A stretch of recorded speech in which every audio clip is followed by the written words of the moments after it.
അസ്സലാമു അലൈക്കും, welcome back. അപ്പോൾ ഇന്നത്തേത് നല്ലൊരു ബ്രേക്ക്ഫാസ്റ്റ് റെസിപ്പിയാണ്.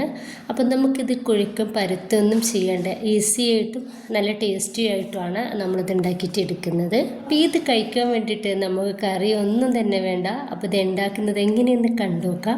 കണ്ടുകൊണ്ടിരിക്കുന്നതിനിടയിൽ നിങ്ങൾക്ക് ഇഷ്ടമാണെങ്കിൽ മറക്കാതെ തന്നെ ആ ലൈക്ക് ബട്ടൺ ഒന്ന് ക്ലിക്ക് ചെയ്യാനും അതുപോലെ തന്നെ സബ്സ്ക്രൈബ് ചെയ്ത് സപ്പോർട്ട് കൂടി ചെയ്യാനും മറക്കില്ലേ. അപ്പോൾ ഇതിന് വേണ്ടിയിട്ട് ഞാനൊരു മിക്സിയുടെ ജാറിലേക്ക് 2 കപ്പ് വെള്ളം ഒഴിച്ചെടുക്കുന്നുണ്ട്. 1 കപ്പ് മൈദയാണ് ചേർത്ത് കൊടുക്കുന്നത്. എന്നിട്ട് ഒന്ന് അരച്ചെടുക്കണം. നല്ല ഫൈൻ പേസ്റ്റ് ആക്കിയിട്ട് ഒന്ന് അരച്ചെടുത്തതിന് ശേഷം വീണ്ടും 1 കപ്പ് മൈദ കൂടി ചേർത്ത് കൊടുത്തിട്ടുണ്ട്. എന്നിട്ട് ഒന്നുകൂടി ഞാനൊന്ന് അരച്ചെടുക്കുന്നുണ്ട്. അപ്പോൾ അതിൻ്റെ ശേഷം 2 കോഴിമുട്ട പൊട്ടിച്ചിട്ട് ഇതിലേക്ക് ഒഴിച്ചെടുക്കുന്നുണ്ട്. ഒപ്പം തന്നെ 1 ടേബിൾ സ്പൂൺ പഞ്ചസാരയും ആവശ്യത്തിന് ഉപ്പും 1 ടീസ്പൂൺ വാനില എസൻസ് കൂടി ഒഴിച്ചെടുത്തിട്ടുണ്ട്. എന്നിട്ട് നന്നായിട്ട് ഒന്നുകൂടി അരച്ചെടുക്കുകയാണ്. അപ്പോൾ പഞ്ചസാര ചേർക്കുന്നത് നമ്മുടെ ഒരു ബ്രേക്ക്ഫാസ്റ്റ് റെഡിയാക്കി എടുക്കുന്ന സമയത്ത് നല്ലൊരു കളർ ഉണ്ടാവും. അതുപോലെ തന്നെ വാനില എസൻസ് ചേർക്കുന്നത് നല്ലൊരു ടേസ്റ്റിന് വേണ്ടിയിട്ടാണ്. അപ്പോൾ വാനില എസൻസ് ഉണ്ടെങ്കിൽ ചേർത്ത് കൊടുക്കുക. അപ്പോൾ ഈ ഒരു തിക്നെസ്സിലാണ് നമുക്കൊരു മാവ് വേണ്ടത്. അപ്പോൾ ചെറിയ ചൂടായിട്ടുള്ള പാനിലേക്ക് ഞാൻ 1 കയ്യിൽ മാവ് ഒഴിച്ച് കൊടുക്കുന്നുണ്ട്. അപ്പോൾ പാന് ഏറ്റവും ചെറിയ ചൂടിൽ വേണം നമ്മൾ മാവ് ഒഴിച്ച് കൊടുക്കാൻ വേണ്ടിയിട്ട്. നല്ല ചൂടുണ്ടെങ്കിൽ ഇത് ദോശ പോലെയാണ് ആവുക.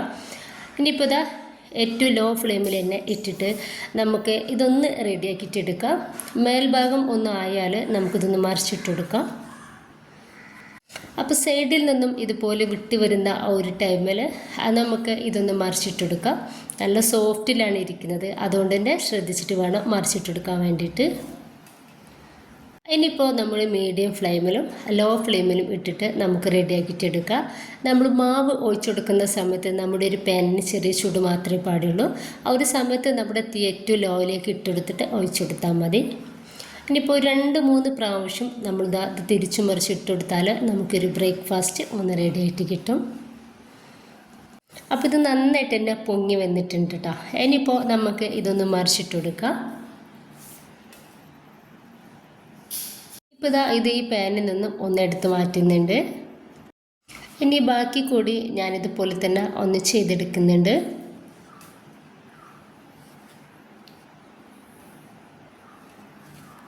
അപ്പോൾ മുഴുവനായിട്ട് തന്നെ ഞാൻ ഇതുപോലെ ഒന്ന് റെഡിയാക്കിയിട്ട് എടുത്തിട്ടുണ്ട്. അപ്പോൾ നമ്മുടെ ഒരു ബ്രേക്ക്ഫാസ്റ്റ് ഭയങ്കര സോഫ്റ്റും നല്ല ടേസ്റ്റുമാണ്. നമുക്ക് കറികളൊന്നും ആവശ്യം തന്നെ ഇല്ല ഇത് കഴിക്കാൻ വേണ്ടിയിട്ട്.